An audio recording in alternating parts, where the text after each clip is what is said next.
हामीहरू टक्क बाइकमा निस्किसकेका छौँ। अब करिब 12 बज्न थालेको छ। यहाँबाट निस्किरहेका छौँ। फर्स्टमा हामी नन्दी हिल्स भन्ने ठाउँ जान्छौँ। यहाँबाट कति किलोमिटर छ? लगभग 47-50 किलोमिटरको आसपास। लगभग 40 to 50 किलोमिटर छ। यहाँबाट बाटोको दृश्यहरू सबै देखाउँदै जानेछौँ।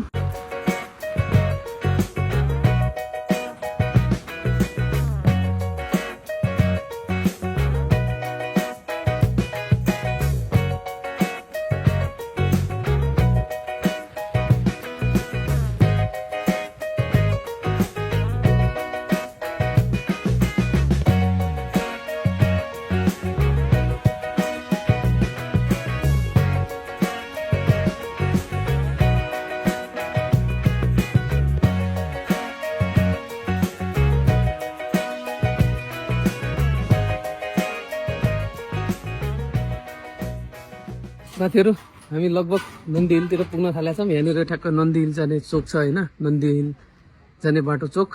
ठ्याक्क यहाँनिर अब एकछिन यहाँबाट 6-7 किलोमिटर बाँकी छ पुग्नलाई। यहाँनिर सानो स्टोभ लगाएका छौँ। भोक लागे जस्तो भयो, त्यही केही खानलाई।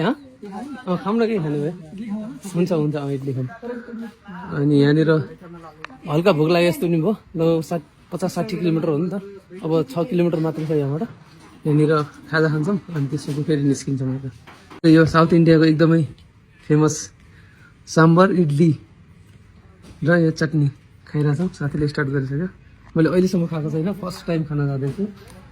कस्तो छ ट्राई गरौँ है त। साम्बरसँग टक्क यस्तरी डुबाउने साम्बरसँग यस्तरी दामी छ। मिस गर्छु है त यसलाई।